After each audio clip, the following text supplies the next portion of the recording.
सत्यं शिवं सुन्दरं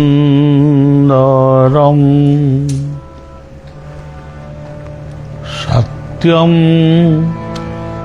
शिवं सुन्दरं सत्यं शिवं सत्यं शिवं सुन्दरं सत्यं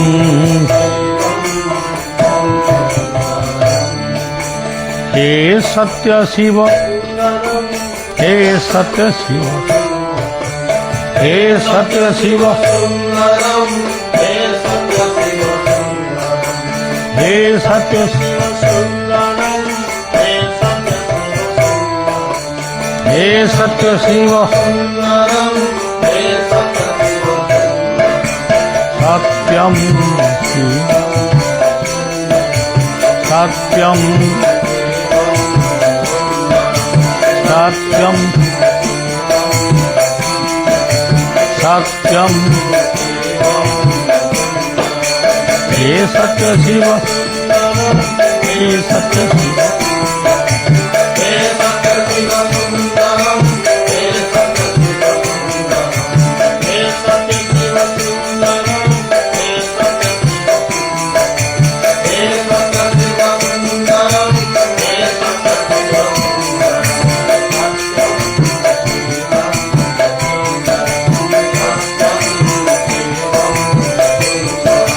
सत्यं सत्यं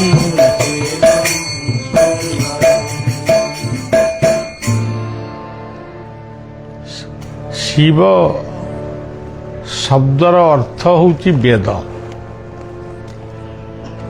आमे भावुचु जे शिव गोटे स्वतंत्र देवता, किंतु प्रकृत रे शिव शब्द जे वेद ये कथा अनेक साधारण मनीष जानी नांती। जो माने मूर्धन्य व्यक्ति से माने यह को जानी चंती। ये शिवंकर नाम होची जोगेश्वर। जो जोगेश्वर शब्दटी भगवान कृष्ण भी नहीं चंती बा कृष्ण को व्यासदेव संबोधन करिचंती जत्र जोगेश्वर कृष्ण। शिव प्रलयर अधीश्वर बोली जो भावंती से गोटे भूल गोटे भ्रमात्मक कथा। शिव गोटे पुराना जिनिस को सी पुणी नुआ करी उद्भावन करती। से गोटी को माने कहा जाउची शिव होती प्रलयर अधिकारी। प्रजापति ब्रह्मा जी प्रजापालक विष्णु से एवं सृष्टिर परिवर्तनकारी होचंती सी। जेभली आम घरे आम पिला माने आमको बापा डाकुचंती, से व्यक्ति जेतबेले निजर कार्यक्षेत्र को जाए ताकू कई बापा डाकती, तार पदवी को स्मरण करी तांको संबोधन करते। से व्यक्ति जदि तार ससुर घर को जाए से ताकू ज्वाई बोले संबोधन करते, किंतु व्यक्ति किंतु जणे। से बड़ी भाव रे सृष्टि रे जेतबेले किछि नथिला अनुमान करा जाए एवं ता मध्य सत्य केवल गोटे अंधारिया पृथ्वी थिला। जल पवन ये सब जो आम देखुचे पहाड़ पर्वत नद नदी गिरी ये सब किछि नथिला। गोटे अंधारिया स्थान रे गोटे अदृश्य ज्योति थिला। से ज्योतिटा जलुथिला किंतु ତାକୁ ଯୋଗୀ ଋଷି ମୁନି ମାନେ ଧ୍ୟାନରେ ତାକୁ ଉପଲବ୍ଧି କରୁଥିଲେ, କିନ୍ତୁ ସେ ଏମିତି ପ୍ରତ୍ୟକ୍ଷ ଭାବରେ ଦେଖାଯାଉଥିଲା।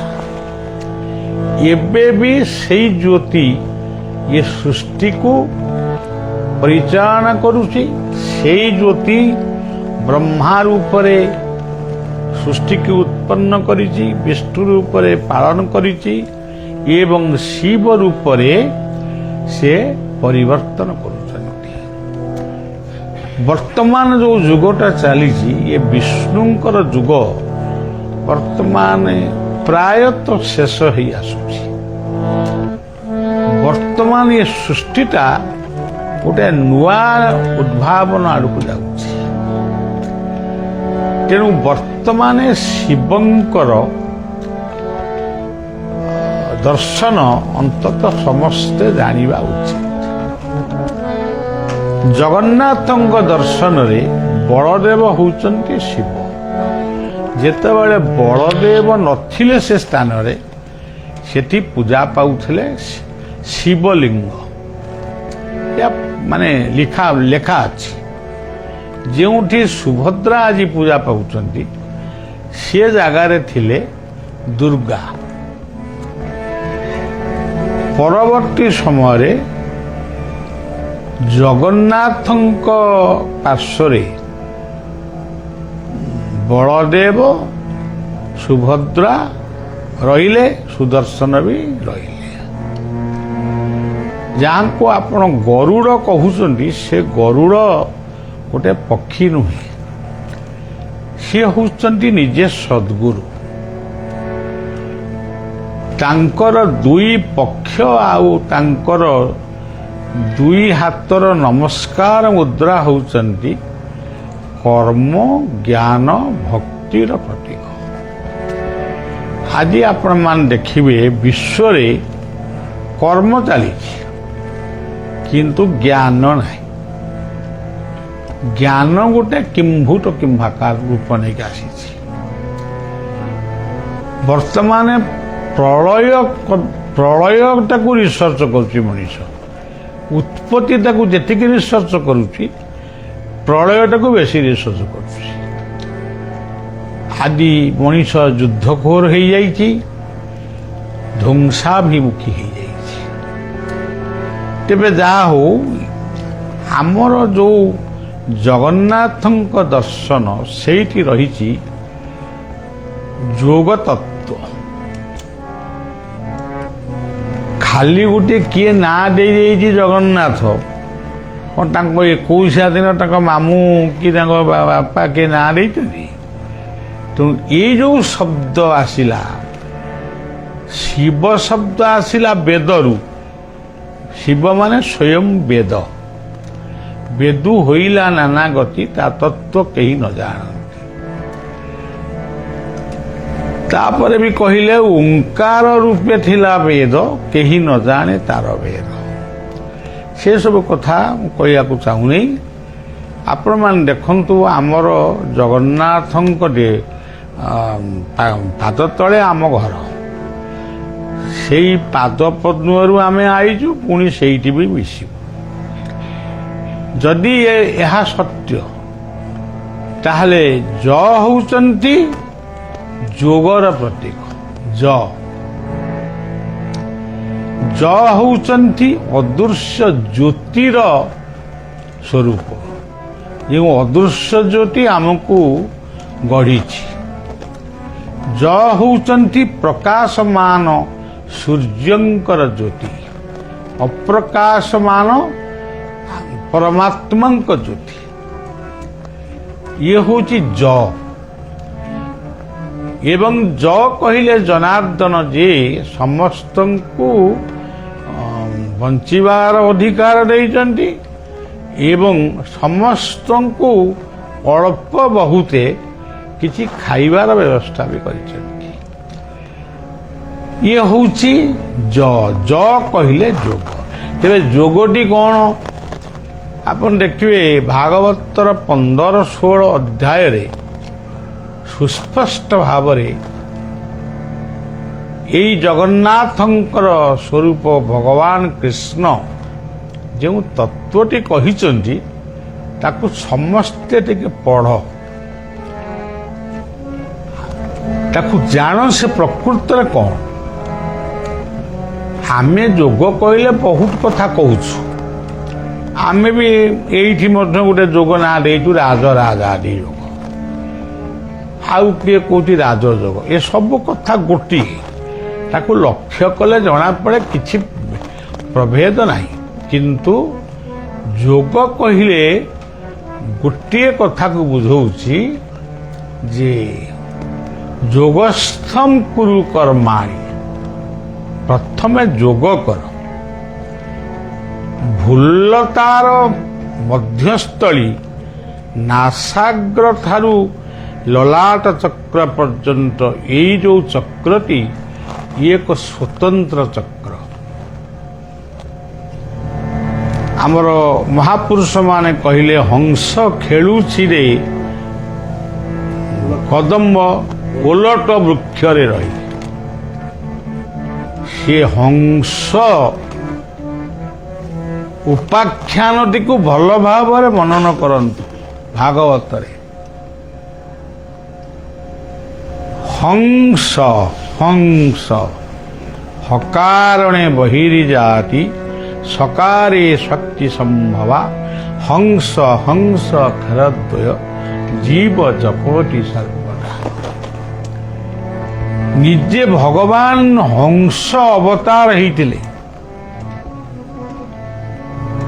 ତେଣୁ ସେ ଏକ ବିସ୍ତୃତ କଥା ଭାଗବତରେ ଅଛି। ଆପଣମାନେ ପଢ଼ିଲେ ଜାଣିବେ। ଖାଲି ଆମେ ଟିକେ କହିଦେଲୁ, ଆପଣମାନେ ଟିକେ ଶୁଣିଦେଲେ, ବାବା ଭଲ କହିଲେ ମନ୍ଦ କହିଲେ, ସେଗୁଡ଼ା କଥା ନୁହେଁ।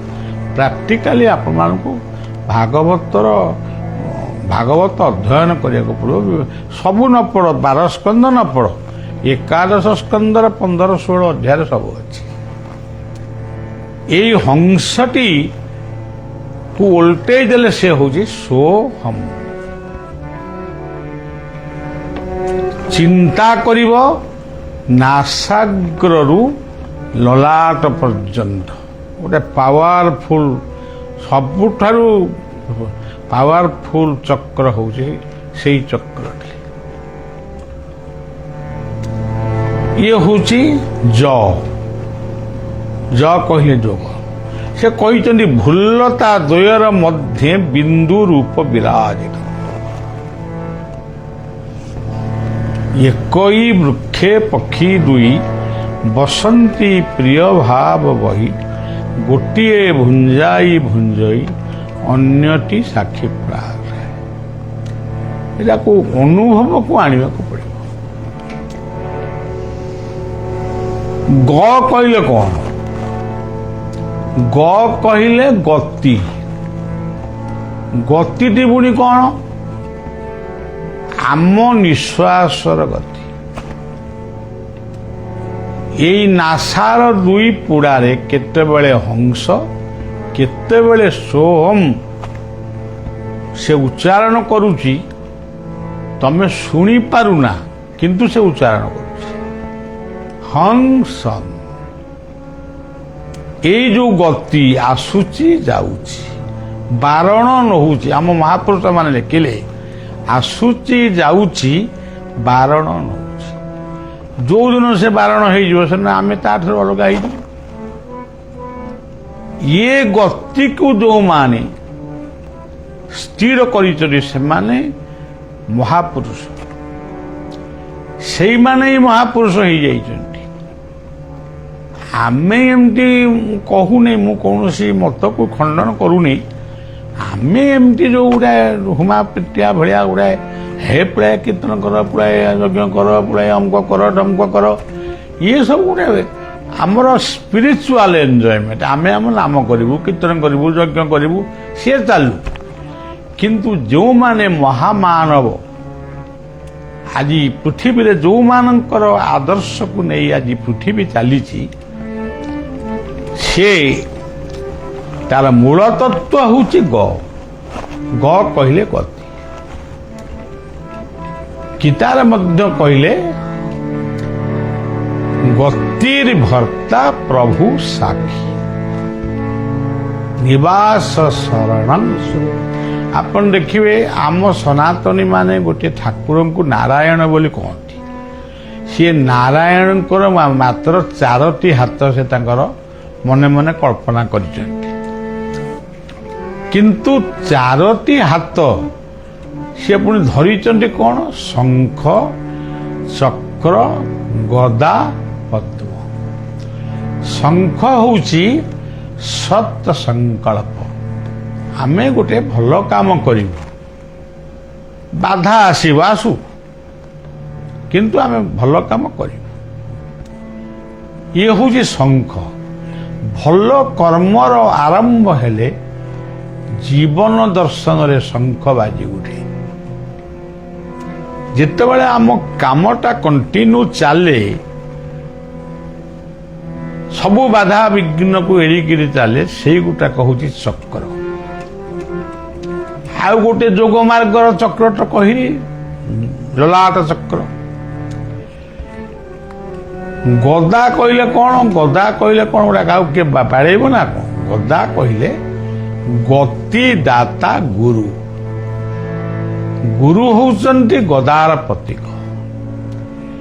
ପଦ୍ମ ହେଉଛନ୍ତି ଜ୍ଞାନର ପ୍ରତୀକ, ଅନୁଭବର ପ୍ରତୀକ।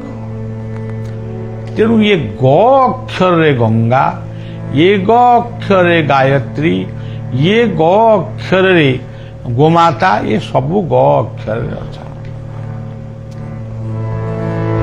ଜ ଗ ପରେ ତାପରେ ଆସିଲା ନା।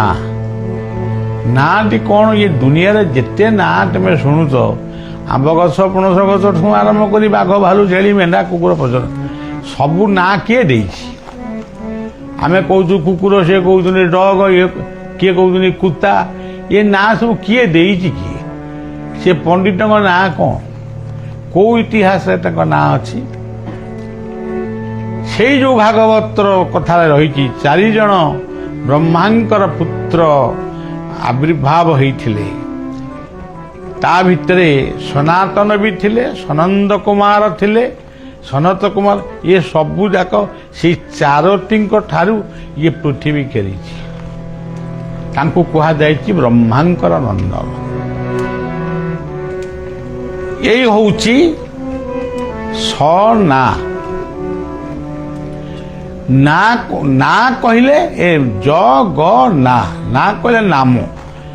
ସେ ନାମଟି ସ୍ପଷ୍ଟ ଭାବରେ କହିଛନ୍ତି, ତମେ କୋଉ ନାମ କରୁଛ କର, କିନ୍ତୁ ହଂସ। ଇଏ ନାମ ଠାରୁ ପାୱାରଫୁଲ ନାମ କେହି ନୁହନ୍ତି। ହଂସ ଖେଳୁଛି ରେ ଲୋଟଣି ଓଲଟା ବୃକ୍ଷରେ, ବାଇ ମନ ହୁଅ ବସି ହଂସକୁ ଖେଳା, ହଂସ ଉଡ଼ିଗଲେ ବୁଡ଼ିବ ଭେଳା। ପୋଖରୀ ଗୋଟିକ 4 ଚଉରସ, ଡିମ୍ବ ପାଡ଼ି ଅଛି ଅଣ୍ଡିରା ହଂସ, ଜୁଇ ବୃକ୍ଷେ ଅଛି ମନ୍ଦାର ଫୁଲ, ସର୍ପକୁ ମଣ୍ଡୁକି କରୁଛି ଗେଲ। ଏଇଭଳି ଭାବରେ ଆମର ମହାପୁରୁଷ ଅଚ୍ୟୁତାନନ୍ଦ ମଧ୍ୟ ବର୍ଣ୍ଣନା କରିଛନ୍ତି। ଆପଣ ଦେଖିବେ ପନ୍ତସଖା ଯୁଗର ଯଶୋବନ୍ତ ଦାସ ଯିଏ ଥିଲେ, ତାଙ୍କ ସାଧନା ହେଉଛି ସ୍ୱରୋଦୟ ସାଧନା। ତାକୁ କିଏ ପଢୁଛି? ସେ ବହି ଆଗେ କୋଉଠି ମିଳୁଛି କି ନାହିଁ ସନ୍ଦେହ। ଇଏ ହେଉଛି ନାମ। ଜ ଗ ନା। ନା କହିଲେ ହଂସ। ଥ କହିଲେ ସମାଧି। ତୁମେ ସମାସନରେ ବସ, ପଦ୍ମାସନରେ ବସ, ମେରୁଦଣ୍ଡ ସିଦ୍ଧାରକ, ନାସାଗ୍ରକୁ ଆଖି ଆଗକୁ ନିଅ, ହଂସ ହଂସ ବୋଲି ସ୍ମରଣ କର।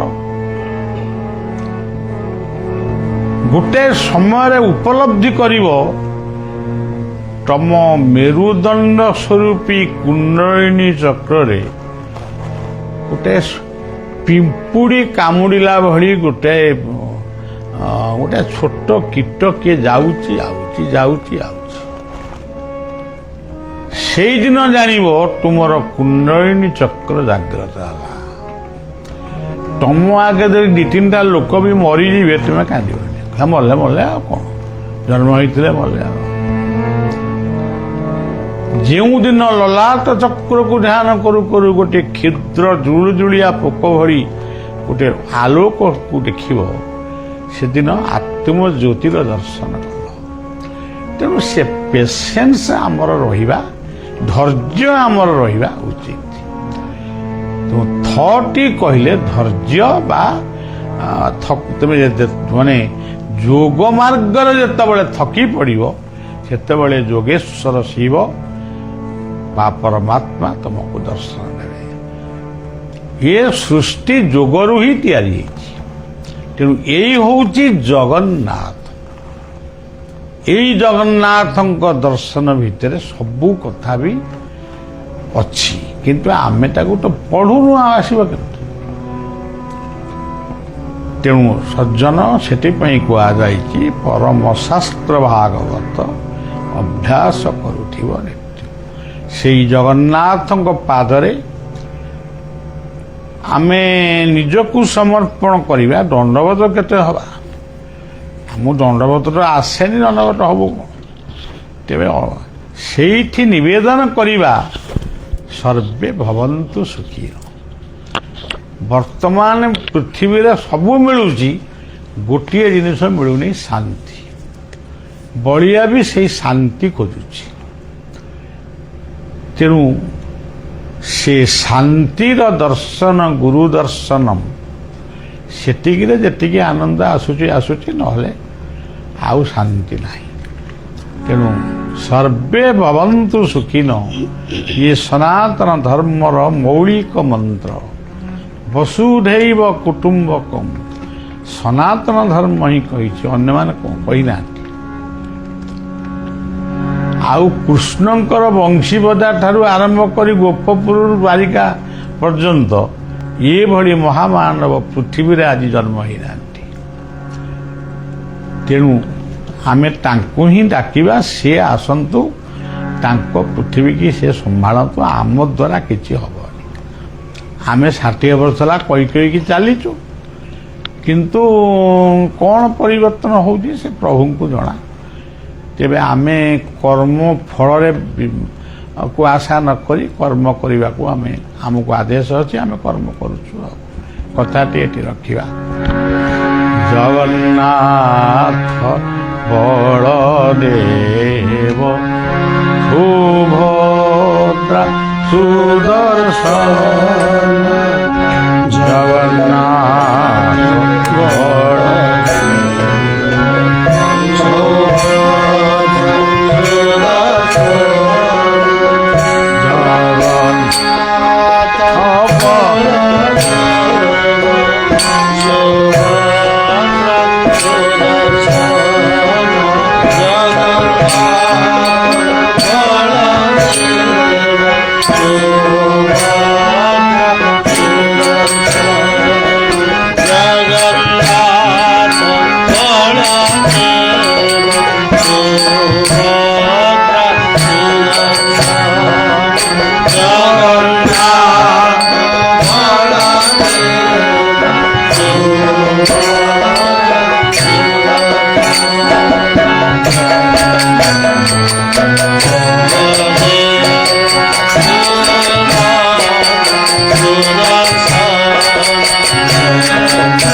जय श्री राम।